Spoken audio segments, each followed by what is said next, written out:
Mazal se trouve dans les deux noms. Donc Boker Tov. Bezrat Hashem Mordechai, je crois que tu pars cette semaine à Paris, c'est ça? À Lyon, quoi. Chez Khanissia Tova, quand? Quel jour? Mardi. Mardi, Bezrat Hashem Besha Tova.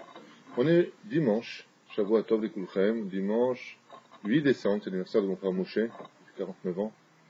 Hashem Shorachayou, Shlomozel Tov Kalaprinot, Bezrat Hashem, et le He du mois de Tevet. Besha Tova pour mon fils qui fait bientôt sa bar mitzvah, Bezrat Hashem. Et pour la réponse Shlema de ma maman, Shem Shorachaya. Top, sans plus tarder, dimanche, question-réponse. Sinon, on fait un cours, on choisit ça, on choisira au fur et à mesure. Avant de commencer, j'aimerais faire mes excuses à Adam, parce que je crois que je suis un peu trop dur avec toi dans mes shiurim par rapport à tes questions. Donc, dans le cas où il y a eu vexation ou phrase de shalom, je t'aurais un peu trop bousculé les tovatras, ceci étant dit. Mechila ou Serra avec Apparat, j'essaie en tout cas de m'améliorer dans ce domaine, d'accord, même si tu m'as rien dit de spécial, hein, mais peut-être que je suis un peu trop dur avec toi, et comme je l'ai fait peut-être en public, je m'en excuse en public. Oui ou non? Mekabel ou non Mekabel? Bezrat Hashem, Mikol Alev, Mekabel. Top. Question Rishona. Première question.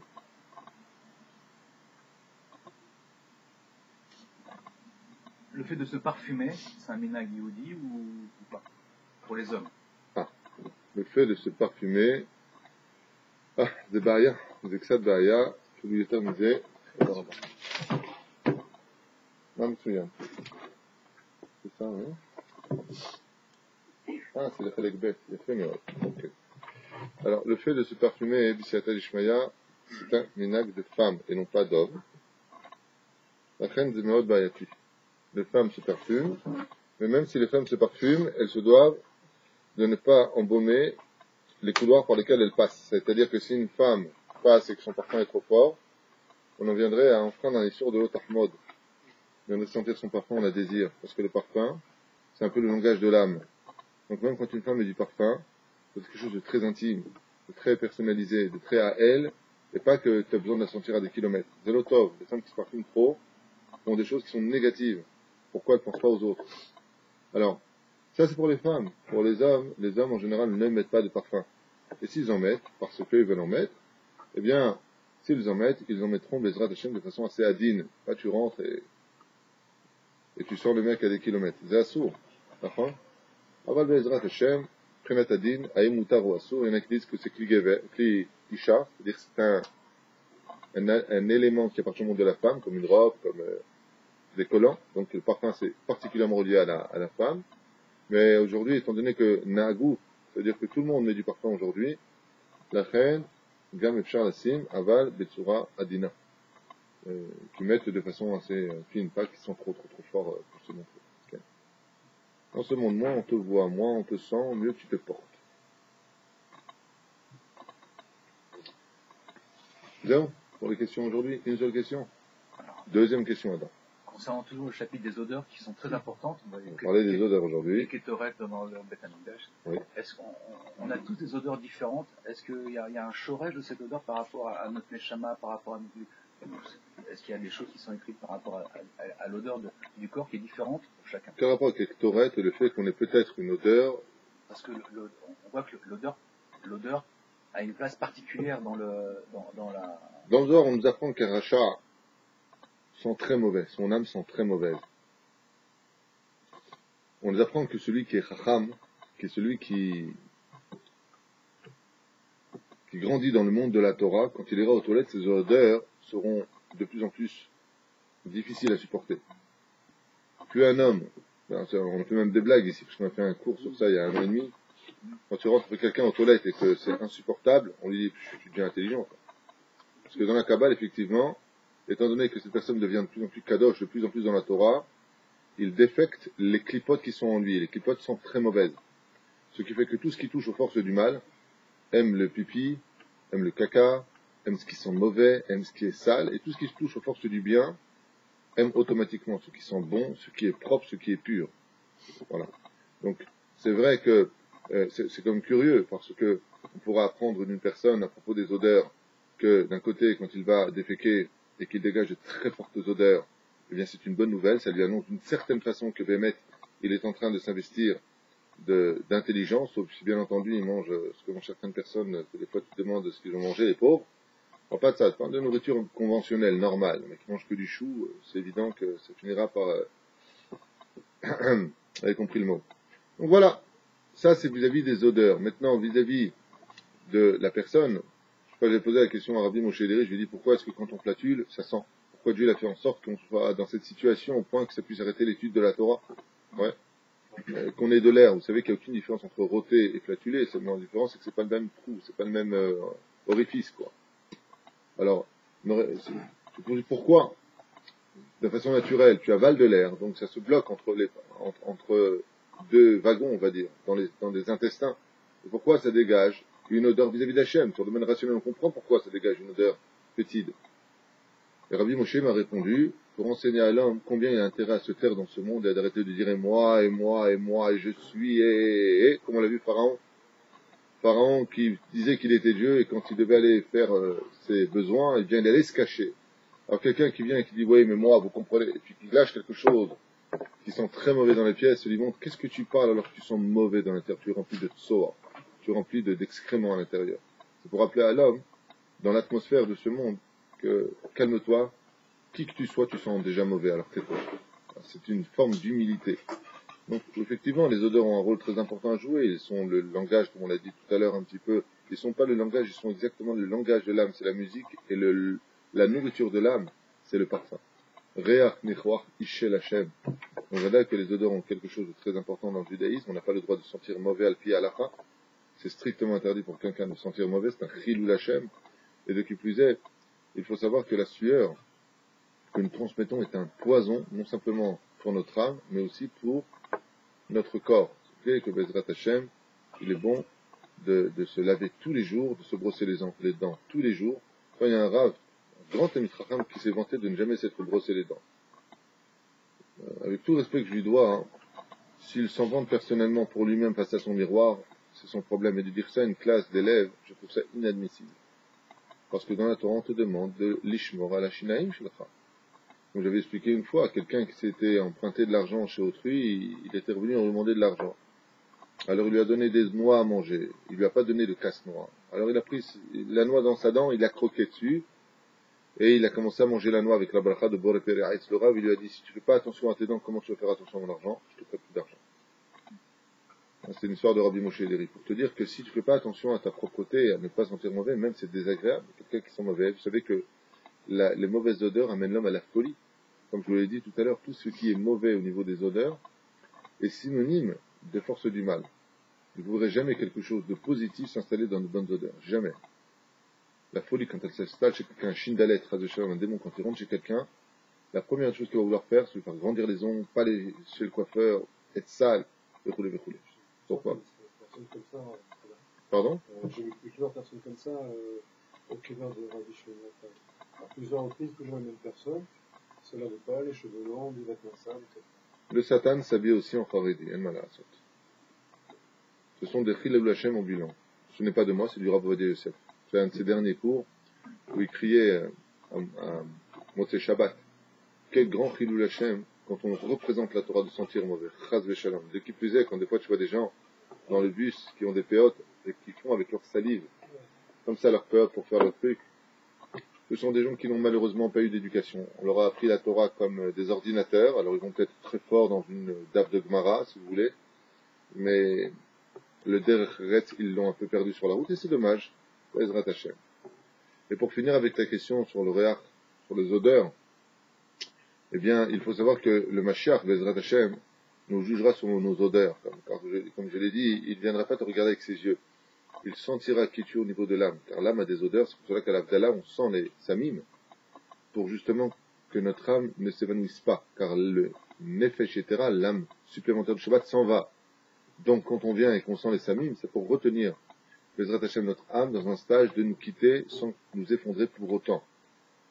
Comprenons bien par là que les odeurs sont la nourriture de notre âme, et qu'il y a lieu, Bezrat Hashem, de veiller à ce qu'on ait toujours une maison propre, une maison qui sent bon. Une chambre qui sent mauvais, il faut tout de suite aérer, ce n'est pas bien pour la maison. Bezrat Hashem. Pas attention devenir fou du Nikayon, hein. Il y a des gens qui sont malades du Nikayon et qui empoisonnent la vie de la famille avec ça. qui ont des enfants stressés, des enfants nerveux, Chas v'shalom. Ces gens-là, il faut mieux de prendre des... Comme je dis souvent, si tu as un TOC, si tu as une maladie dans ce domaine, c'est cachère pour tout le monde qui a une condition. Ne le fais pas subir aux autres.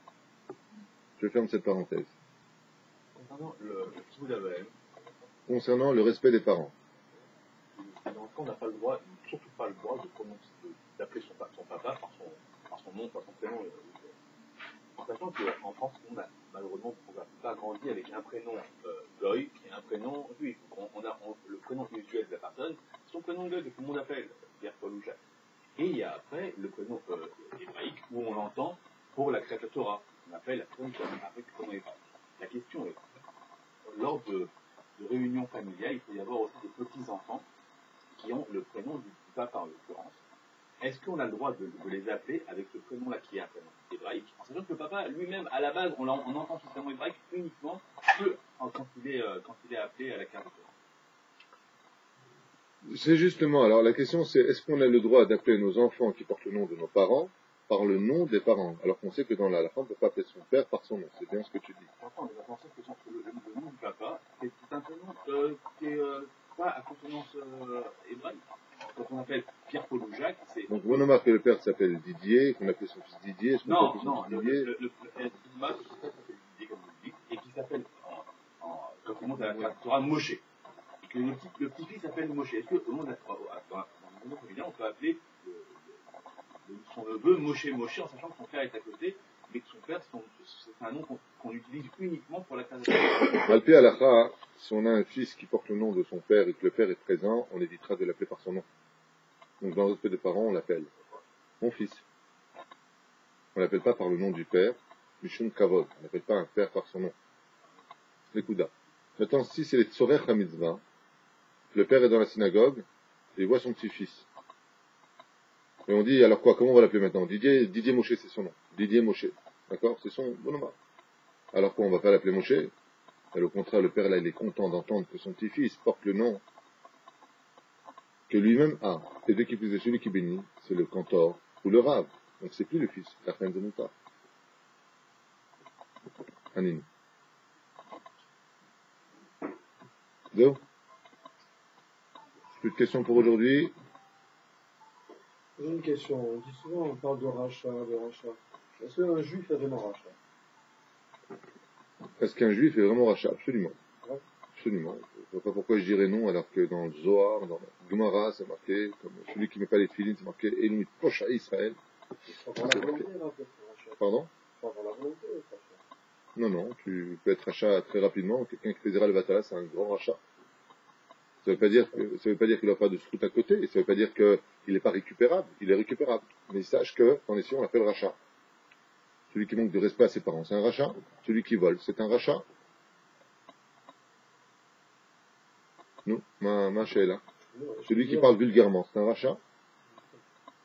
Maintenant, c'est vrai que dans la halakha, on a des spécificités, des significations du mot rachat. Parce qu'il y a plusieurs façons. Il y a choté, il y a envers avera, ma'avira avera.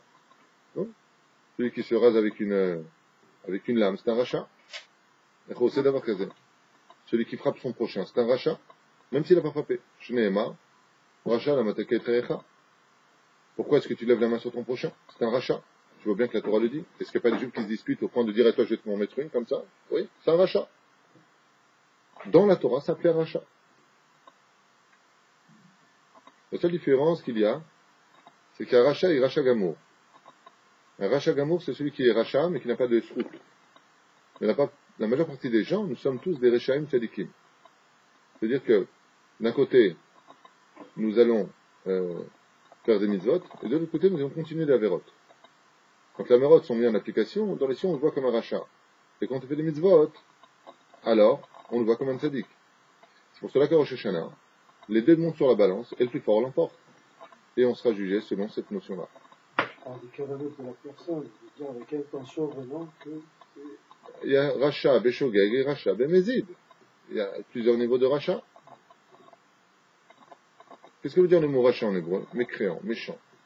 Il est méchant. Yesh veyesh. Donc la réponse est est-ce qu'il y a des Réchaïm dans le peuple d'Israël? Oui. Est-ce qu'ils feront tchouva? Amen.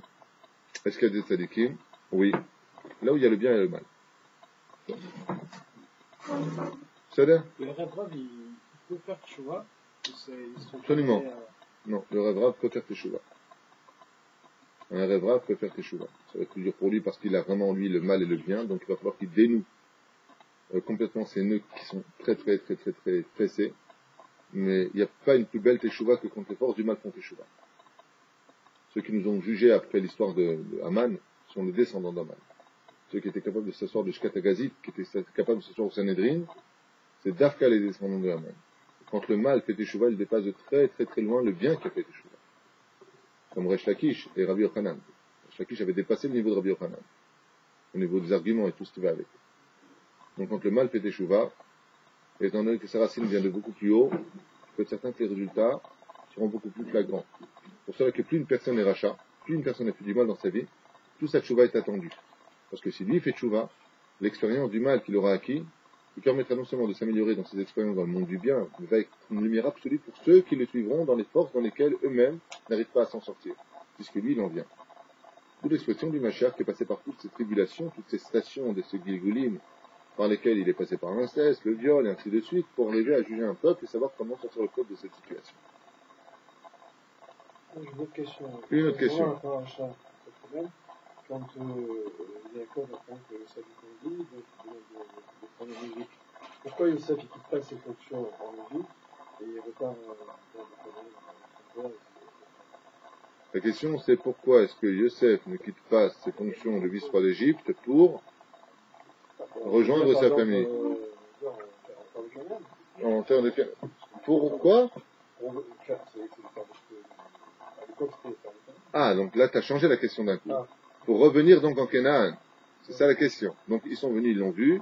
Très bonne question, ceci étant dit. Les frères débarquent, ils voient Yosef. D'accord? Pourquoi maintenant ils ne prennent pas leurs affaires, 3 tonnes de blé, et ils s'en vont en Canaan? C'est la question que tu poses. Donc je change pas la question, parce que c'est ce que tu viens de dire. Parce que d'une question, tu es passé à une autre question, tu passes encore une question.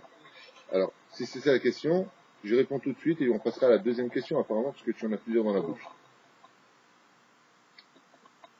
Dans le Brit Ben Ametarim de la paracha de Lech Lecha à la fin, il y a marqué Yadoa Teda Kiger Yezaracha Beretz Ulalahem, Ve'anu Otam Ya'abdu Otam 400 Shana. Vegam et Agoy Dananotri Bechli. Les enfants d'Israël savaient qu'ils devaient descendre en Égypte. J'ai même expliqué pendant le shiur de Shabbat que Yosef dit à ses frères, je suis Yosef, comment va mon père? Est-ce que mon père est toujours vivant? Vous lui direz que je suis comme un père sur Pharaon, que je dirige tout le pays d'Égypte, et il raconte des choses. Il donne 4 éléments sur lesquels il est le taulier en Égypte. Quand il y a Yehuda, il dit à son père, Yosef est vivant, et il est dirigeant du pays d'Égypte. Il dirige le pays d'Égypte. Et pourquoi il ne dit pas qu'il est le père de Pharaon, qu'il est le maître de la maison de Pharaon? Pourquoi il ne rajoute pas exactement ce que Yosef lui a dit de dire? Bien, parce que Yehuda est conscient que tout ce qui se passe, c'est le commencement d'une xéra, d'un décret qui devait démarrer pour l'esclavage des Juifs en Égypte. Ce qui fait que si Yehuda avait raconté la même chose à son père, ça aurait donné un argument extraordinaire pour Pharaon à l'époque de Moïse, de Moshe Rabbeinu, pour dire, mais non, tu ne peux pas dire que vous avez commencé les 400 ans depuis la naissance de Yitzhak. Pourquoi? Puisque déjà à l'époque de Yosef, il était le père de Pharaon, le maître de sa maison, celui qui dirigeait toute l'Égypte. Un esclave, est-ce qu'il peut être ça? Donc s'il avait répété ces mêmes mots-là, Chas v'Shalom, ça aurait voulu dire que l'esclavage n'a toujours pas commencé, que donc Pharaon avait eu raison en disant pourquoi Moshe tu viens chercher les enfants d'Israël? Ça fait que 210 ans. Donc Yehuda est compréhensible. Il comprend parfaitement le piège dans lequel le Yitzhak le met. Si je répète Chas v'Shalom qu'il est le père de Pharaon et que c'est lui qui dirige sa maison, et qu'il n'est pas l'esclave de Pharaon, donc que Pharaon est au-dessus de lui, c'est une catastrophe. Et dans ce cas-là, attends, il a quand même dit qu'il est Moshe, qu'il est le gouverneur. Ça, c'est pour dire que la Toum'a de l'Égypte ne l'emportera pas sur les enfants d'Israël. C'est lui qui a converti les Égyptiens, ce ne sont pas les Égyptiens qui l'ont converti à leur déchéance morale. Donc, pour répondre à ta question, il est évident que s'ils étaient revenus en Eretz Kenaan, ils auraient repoussé un décret à plus loin. Mais les tzadikim, à leur niveau, même les mauvaises nouvelles, ils s'empressent de les accomplir si ça fait partie des plans divins. Donc, ils n'ont pas intérêt à revenir en Égypte. Ceci étant dit, Il y a des commentateurs qui expliquent que le retour dans la paracha de Vayechi, les enfants d'Israël pour enterrer Yaakov en Eretz Canaan, à Hebron, il y a des commentateurs qui reprochent pourquoi vous n'êtes pas revenus en Eretz Canaan puisque vous y étiez.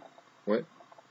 Alors, il y a une réponse qui est très belle à cela, c'est que d'abord et avant tout, comme il est marqué, regardez bien dans la paracha, descends, dit Dieu à Yaakov Avinu, car je serai avec toi. Ouais. Et tu deviendras une grande nation. C'est comme si tu prends un mec, tu le jettes dans un four crématoire et tu lui dis, t'inquiète pas, tu deviendras une grande nation. En quoi ça réconforte? Au contraire, qu'est-ce qu'ils sont en train de me dire? Que je vais avoir plein d'enfants qui vont souffrir.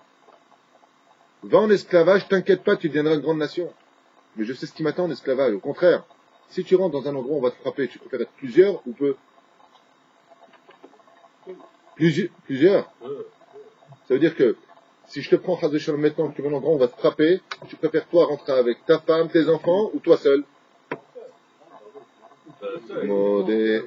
D'accord, donc tu viens de comprendre. Je m'inquiète.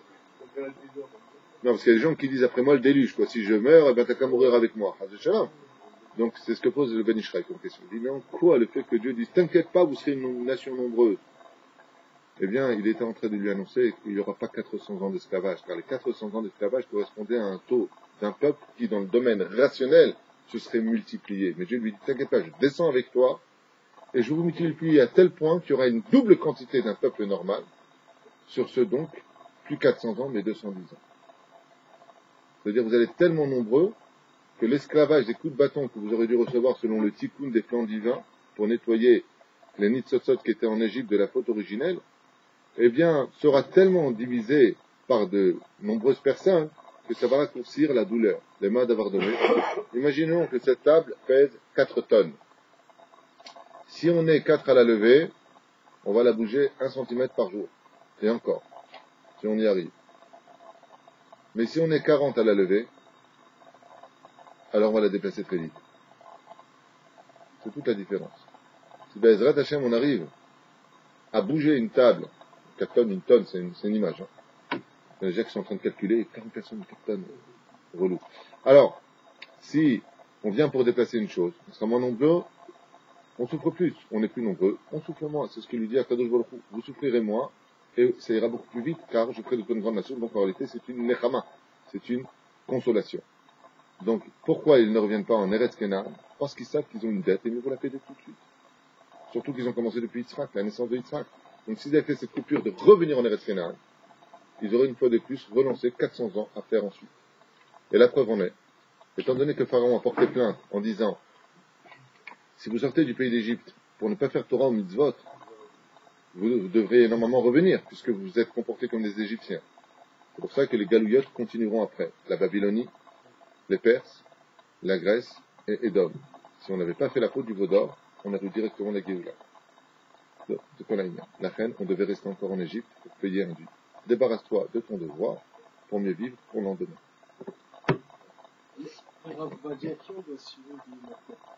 Après le Rav Ovadia, qui on doit suivre, toujours lui. Chaque juif se doit d'avoir un Rav. Comme on l'a déjà expliqué au long du Zohar, si un juif n'a pas de Rav, tu peux être certain que Satan, ce sera son Rav. Très bien. Alors, maintenant que le Rav Ovadia est parti. Maïnaf Kamina. Rabbi Yosef Karo est décédé il y a 500 ans. N'est-ce pas lui que nous suivons jusqu'à aujourd'hui? Le Rabbi est décédé. N'est-ce pas lui que les Lubavitch suivent?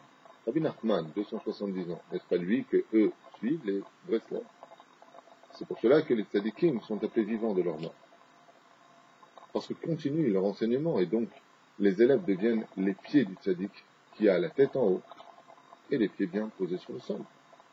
Mais malgré tout, chaque juif se doit d'avoir un rave de communauté, rave de yeshiva, peu importe, pour que ces décisions soient bien connectées à celles du Rav Ovadia Yosef, si c'est Rav Ovadia Yosef, ou le Rav Ben Sion Abba Shaul, si c'est Rav Ben Sion Abba Shaul, ou bien d'autres, poskim halacha, aïkar, qu'il est un Rav, qu'il le suive, Bezrat Hashem, qui est d'être Moshe d'Israël, et s'il est Sfarad, qui ne viennent surtout pas ni Ashkenaz, ni qui prennent les minagim des Lubavitch, le Vadaï Shelo, c'est évident que non. D'accord? Tu ne commences pas à manger avant le repas, avant la prière, même si on a minag de le faire. Ashkenaz comprend donc les minagim du mouvement Lubavitch sont basés selon le Magen Avraham, qui est Caron, mais ce ne sont pas les lois du Beth Yosef. Ce n'est pas la même chose. C'est pour cela que Bezrat Hashem, même s'il adhère à l'étude du Rabbi, Bezrat Hashem, qu'il s'efforce d'adhérer en tout cas au Shulchan Aruch comme le monde Sfarad le fait. Il aura des comptes à rendre. Et les rabbinim qui auront ramené ces gens à la Torah auront des comptes à rendre. Je vous l'affirme. De ramener une âme juive à la Torah, c'est un salaire incommensurable. Mais on a des traditions qu'on n'a pas le droit de retirer. Alors tu as toujours des gens malheureusement faibles d'esprit et de qui plus est complètement ingrats qui te diront « Mon père ne m'a amené qu'une boulette et du couscous. Ce mouvement m'a amené à Avinu Sheba Shamayim, au monde de la Torah. » Ils ont raison, mais n'oubliez pas que c'est le pays ton père qui ne sont même pas là. C'est pour ça que même si on a un père qui n'était pas dans la Torah, comme Rachel qui respectait Lavan, on se doit de respecter ses parents, d'honorer ses parents, Bezrat Hashem. Et si tu as fait tchouva avec eux, il est ma tov. Moi j'étudie le Rabbi grâce à Dieu depuis de nombreuses années. J'ai étudié avec le Rav Pachter en France pendant très longtemps, j'ai eu une Favouta pendant 2 ans, le Rav Moshe Katan. Pas de problème d'étudier le Rabbi Lubavitch. Ça ne fera jamais de moi un mec, ça dira comme eux. Je ne suis pas ashkenaz, je ne mange pas du geffen kofish, Baruch Hashem, et je n'aime pas ça. Et ça ne m'empêche pas d'aimer tout le monde et de rester dans ma tradition juive. Baruch Hashem. C'est pas de moi ce que j'ai, c'est Michelet. Comment c'est marqué là-bas? Ne quitte pas la tradition. Tradition.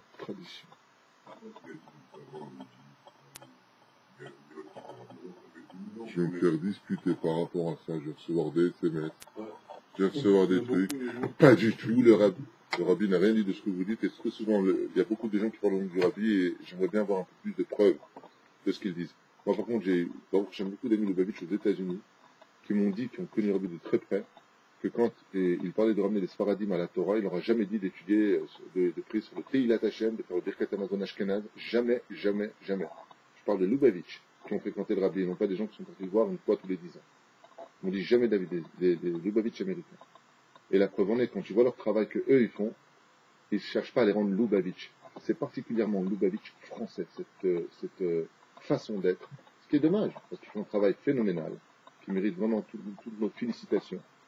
Et de l'autre côté, il y a comme une espèce d'adhération. C'est bon, t'es un de chez nous, blouson noir contre blouson blanc. Je vois pas trop l'intérêt de tout cela, même s'ils sont persuadés que quand viendra ma chère, c'est un Lubavitch et que la terre sera Lubavitch. Tant mieux. La seule différence entre nous et eux, que Dieu les bénisse, c'est que si c'est le cas, ça ne nous dérange pas, mais si c'est pas le cas, ça va beaucoup les déranger. Qui vivra verra Bezrat Hashem, que Dieu bénisse notre peuple. Ça va chauffer sur Internet. Ouais. Ça fait 2000 ans que nous sommes en Galoute. Ad Matai.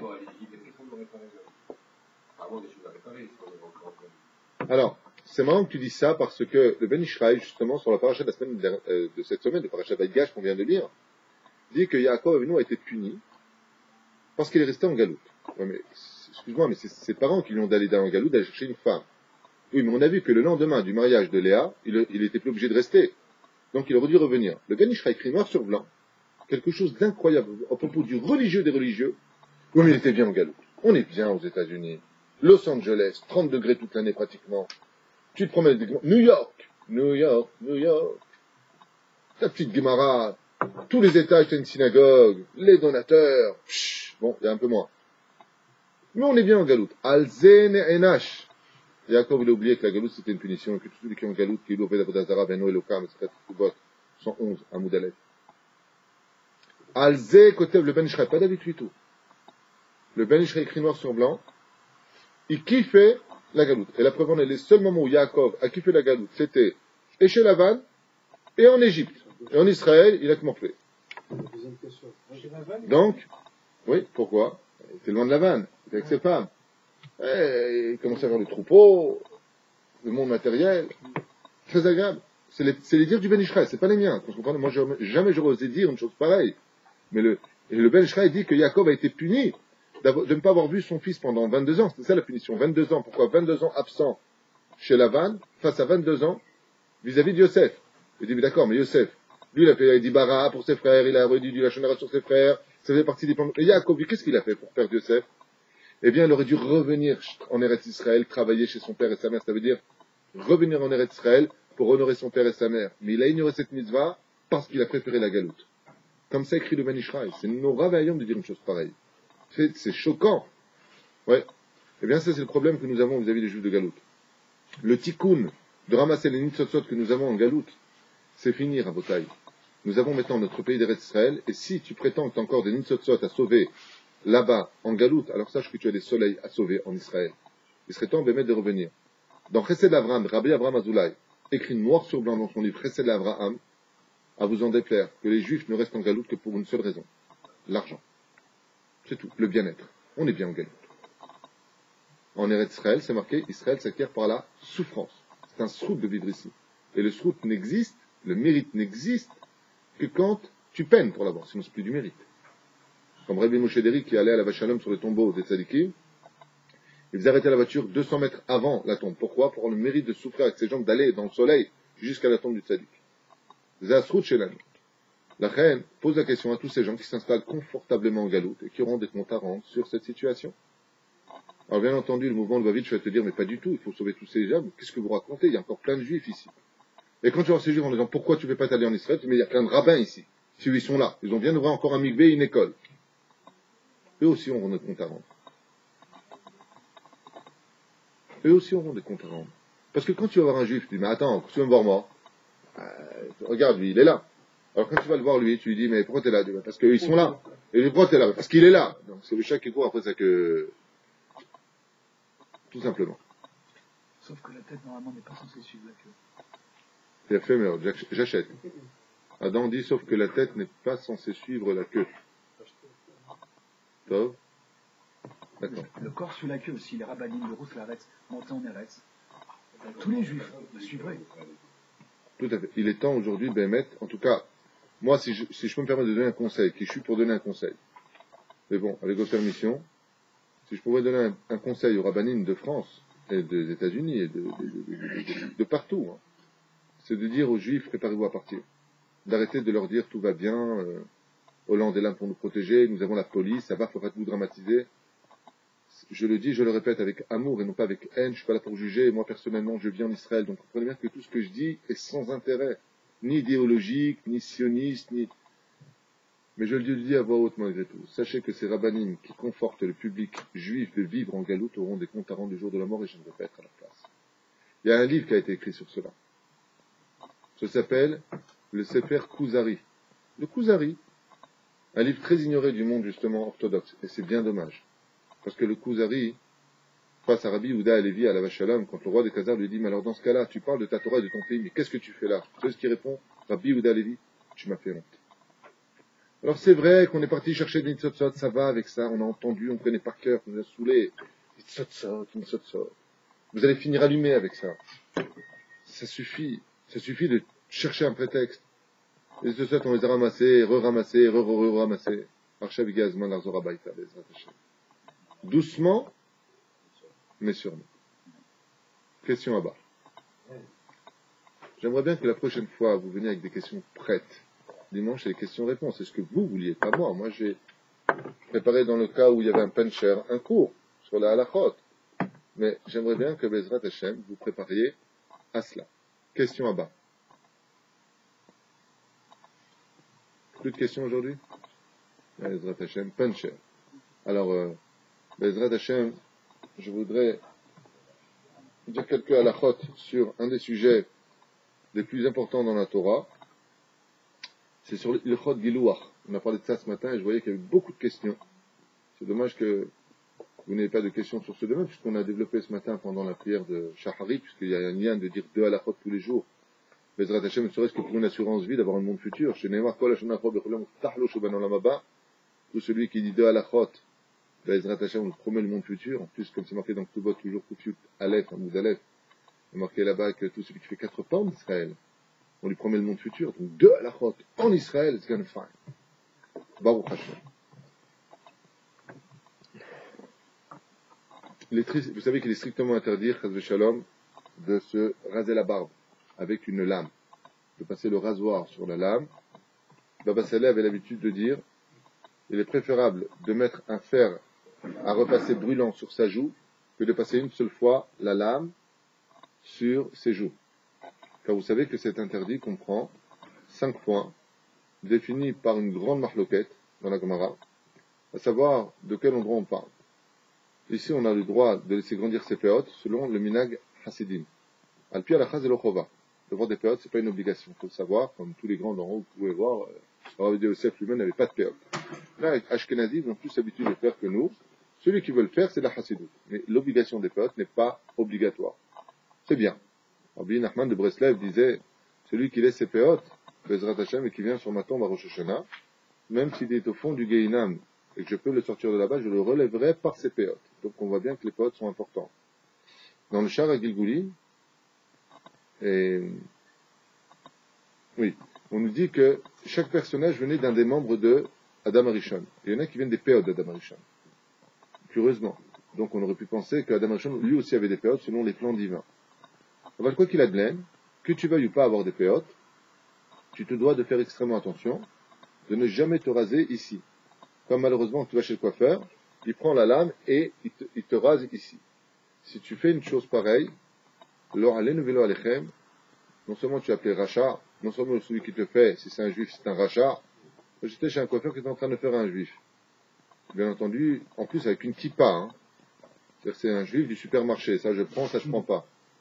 Ouais, comme ce matin, Maurice me racontait que le Rav, je ne peux pas donner de nom, le Rav Intel a interdit un chazan, qui était un très très bon chazan, de continuer à faire la lecture de la Torah, et personne ne comprenait pourquoi.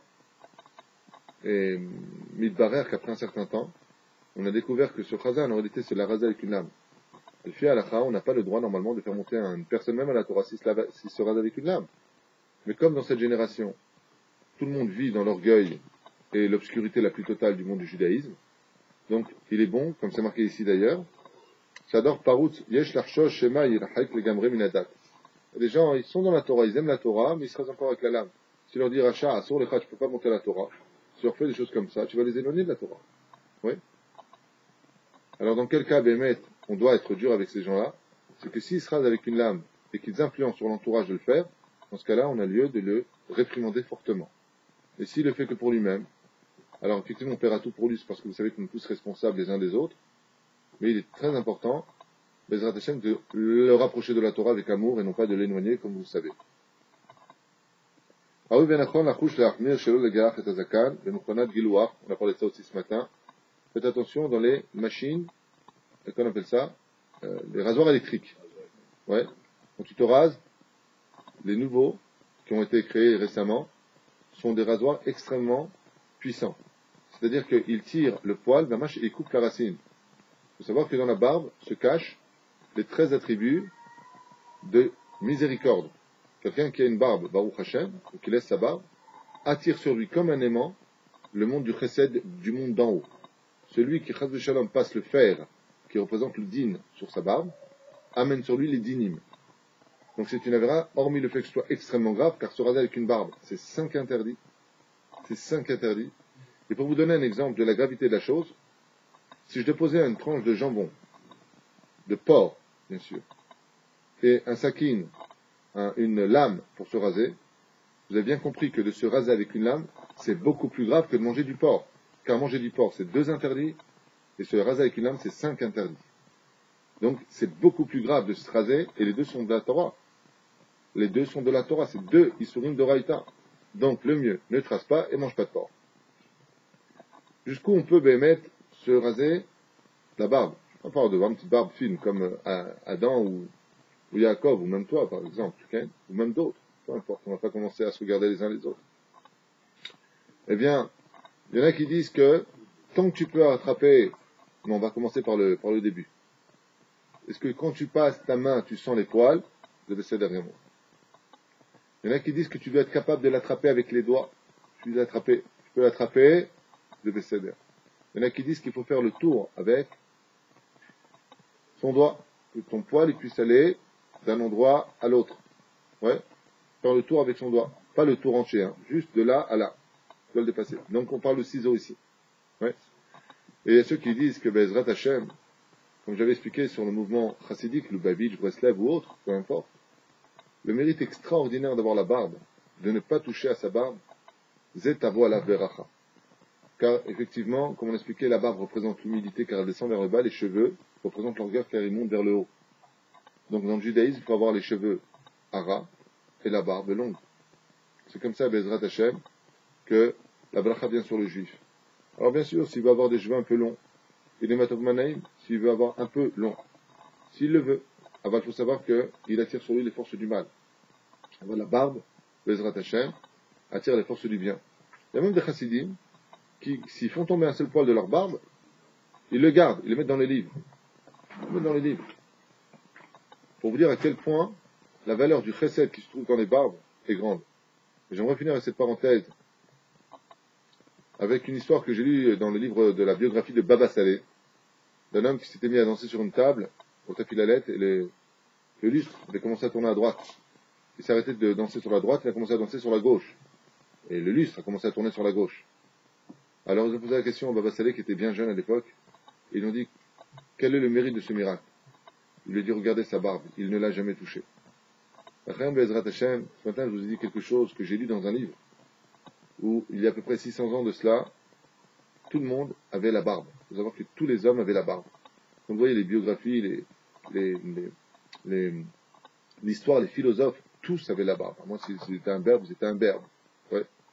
Mais j'ai lu dans un livre que c'est un roi hongrois qui a été le premier à se raser réellement.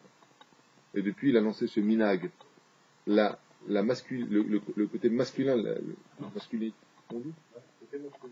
côté masculin en tout cas d'une personne. Bon, peu importe, vous n'êtes pas mieux que moi ce matin, je vois. Le côté masculin se dit avec un autre synonyme. Une personne qui est masculine s'appelle aussi un homme viril. Quelqu'un de viril. Ça n'a rien à voir. Le côté viril d'une personne, c'est quelqu'un de viril ne veut pas forcément dire qu'il a des poils, mais veut dire que c'est un homme. Un homme se distinguait par son côté viril. Encore une femme qui a des poils, ou une portugaise, ou un problème d'hormones. On a un problème avec ça. Alors, quoi qu'il advienne, ça vous fait toujours rire ces blagues, hein, c'est vrai que c'est fou. Quoi qu'il advienne, la femme, dans sa beauté, se définit pour justement son côté Chalak Bet Yosef, qu'elle est surtout pas de poils, c'est dégoûtant. Et l'homme, d'Afka, par ce côté viril. Et donc, c'est un minag, je l'ai lu dans un livre il y a très longtemps, qui disait que depuis 600 ans seulement, les hommes ont commencé à réellement se raser la barbe. Même chez les Grecs qui aimaient la beauté, il faut savoir qu'ils avaient des barbes. En tout cas, c'est comme ça qu'on le voit dans les gravures, des hommes qui étaient virils.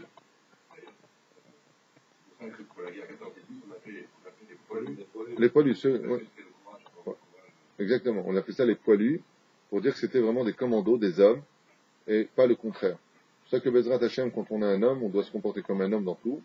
Il est bon pour un juif d'avoir une petite barbe. Si maintenant dans son travail, qu'il emporterait sur la raison de la Torah, il se doit d'avoir la barbe rasée, comme on le voit, donc il y a le Homer, on ne peut pas se raser, donc après on peut se raser, alors quand tu dis qu'on ne peut pas se raser, la loi nous dit que Bezrat Hashem, même si tu te rases, le mieux, si tu prends une tondeuse, la meilleure façon de se raser, c'est avec la tondeuse. La tondeuse, quelle qu'elle soit, ne peut jamais toucher la racine, car le but, c'est de ne pas toucher la racine. Donc rase-toi avec une racine, évite de prendre la machine à la trois têtes, évite malgré tout, parce que si tu appuies avec, ça peut rendre vraiment halak. Il y en a qui disent d'autres patantim aussi, d'autres chitotes. Si tu mets un feutre noir sur ta joue, et que tu rases avec la machine, la tondeuse, s'il ne te reste plus de noir, c'est que ça te touche la racine. Si ça n'a pas enlevé la couleur, c'est que il y en a qui disent comme ça, c'est que c'est bon. Il y en a qui disent comme ça. Le mieux, je vous le dis dès maintenant, quand tu passes ta main, si tu sens qu'il y a encore un peu de duvet, de poils, c'est bon signe. Aval achitov, chez Bezrat Hashem, le minimum que tu puisses au moins l'attraper. Donc le mieux, pour ceux qui veulent se raser malgré tout, c'est d'utiliser la tondeuse. D'être comme si il a une barbe d'un jour et demi. Plus ou moins. Toujours. Et pas moins que cela. Bezrat Hashem. Comme une fois, ce matin, je vous en ai parlé aussi. Dans les jeux de cartes, quand vous preniez les rois d'avant, ils ont tous la barbe. D'avoir un roi imberbe, ça faisait un petit peu féminin. La reine Bezrat Hashem, pour le peuple d'Israël, en tout cas, s'il veut se raser, se rase, que d'être chez d'Israël, il y a beaucoup de lois à faire, on va pas les faire maintenant, c'est un cours sur le roue. Mais la tondeuse sans sabot, le sabot en général est classique. Et si on se rase sans sabot, c'est plus clair. C'est pas évident d'avoir une pierre qui est posée sur le visage. La tondeuse, si on se rase à la tondeuse sans sabot, le sabot en revient en plastique. Il n'y a pas de problème du fer. Non, il n'y a pas de problème avec le fer. Il n'y a pas de problème d'utiliser le fer. Amakif et akatan hayav. Vous faites très attention quand vous emmenez vos enfants chez le coiffeur, de faire des coupes de goïm. D'accord? Couper autour comme ça, de faire des coupes bizarroïdes. Ezrat Hashem. Et donc on n'a pas le droit de couper ici les péotes de l'enfant. Ça veut dire quoi les péotes de l'enfant? On parle pas de c'est des péotes d'Afka, c'est bien pour l'éducation d'avoir des péotes pour un enfant, ceci étant dit, mais de ne pas raser Chaz Shalom ici, même un enfant, parce que tu veux dire il n'est pas obligé de faire les mitzvot de la Torah. Au galach et arosh, עם הפאות, ויש אומרים שאיסור מקיף הוא במספריים כאין תאב, ויש לחוש לדבריהם, même avec des ciseaux. טוב, באישה, מה זה גם avec des ciseaux? כי on a coupé de très près. באישה שאינה מצויה בנקודת הראש, ויש אומרים שאף על פי שאסור להקיף פאת הראש, האיש ואפילו הוא קטן. טוב, בסדר. Ouais. Il y a une question, on parle toujours de la barbe, mais le reste, est-ce qu'on peut se raser? Dirais, on n'a pas le droit d'utiliser ce qu'utilisent les femmes. Donc, les femmes se rasent ici, d'accord? Tous les dessous de bras, elles se rasent parce que c'est Shamishman Verachem dehors une fois, une femme qui a des poils comme ça qui sortent de partout. Il y a des gens qui aiment ça, je ne sais pas pourquoi, mais en tout cas, la histoire de chez la histoire. Là, c'est vrai. Les poils maintiennent comme un spog les mauvaises odeurs. Donc celui qui veut le faire, qu'il ne fasse pas avec une lame. Un homme pourrait faire avec les ciseaux, par exemple, ou avec la tondeuse, à un certain degré, quand même. Avant qu'il ne vienne pas à se raser avec des lames, des choses comme ça. La masse des clichés. Ce qui est bon pour le visage est également bon pour le visage. C'est là. Maintenant, si une personne, par exemple, a des problèmes à la poitrine, il y a des gens qui ont des eczémas ou des choses comme ça. D'accord? Avec les poils, avec la sueur, par exemple, ça va provoquer des démangeaisons. Le domaine est médical. Si dans ce cas-là, il a besoin, il peut raser. La lame qui est 40 dans le judaïsme, c'est que le visage. Par exemple, les lévi'im se rasaient tout le corps à la lame, y compris le visage. Mais c'était pour service divin. C'est exceptionnel, l'exception à la règle. Ouais. Maintenant, si une personne pour des questions de réfoua veut le faire, d'accord. Mais si c'est des questions de beauté, est-ce qu'un homme il a besoin d'aller se raser le corps pour la beauté? Il veut faire à qui? Ah, il fait l'haltérophilie. Ah, le mec qui a l'haltérophilie avec des poils, ça fait King Kong. Ouais. Donc il veut se raser. Ah bah, Zélo derech HaTorah. Il voit son rave, il lui pose la question. Zélo derech HaTorah, qu'est-ce que tu fais? Je suis en train de me raser. Tu t'habilles en rose demain ou quoi? Zébaya, Zekliisha. Hein? Alors bien entendu, si la femme par exemple, elle fait un scandale parce que le mec, c'est King Kong à la maison. Et partout où il voit, tu peux savoir qu'il est là. Pourquoi? Il y a des poils qui tombent partout, ça dérange. Alors il faut prendre une tondeuse qui met à un certain degré et il coupe un peu les poils pour, si vraiment ça crée un problème. Mais n'oubliez pas un détail, plus tu coupes, plus ça pousse. Épilation définitive. Ou alors épilation définitive. Si vraiment il y a un besoin à cela, c'est vraiment sa femme. Ah ben c'est, il finit la rave chez l'eau, il va voir son rave, il lui pose la question, Bezrat Hashem. Pourquoi? Parce que chaque cas est un cas qui demande une réponse différente. Besséder? Zéou, on aura fait court aujourd'hui. Je vous le redemande une dernière fois, Bezrat Hashem. Préparez vos questions, sinon je prépare un cours et puis, on ouvrira un dossier qu'on élaborera ensemble. Bezrat Hashem, on est le 8, demain c'est le 10, celui qui peut faire un miracle, Bezrat Hashem, pour l'avrichim, le loyer, l'électricité, on a 63 000 shekels de frais par mois ici, ou même ceux qui nous écoutent par PayPal, l'argent va à une bonne adresse, sachez-le, Bezrat Hashem, eh bien, Tavo Alechem Beracha, et même plus que cela encore, je tiens à remercier ceux qui nous ont aidés jusqu'à aujourd'hui, par des gros dons, des petits dons, ce qui compte, c'est de faire un geste, Bezrat Hashem, pour ceux qui veulent nous aider. תבוא עליהם ברכה, בשם השם נעשה ונצליח, בעזרת השם. רבי חנן בן הקשם ורצה הקדוש ברוך הוא וזכות את ישראל, לפיכך ירבה להם תורה מזו שנאמר, אדוני יחפש מצוות ויגדיל תורה ויהיה אדיר. Juste un instant.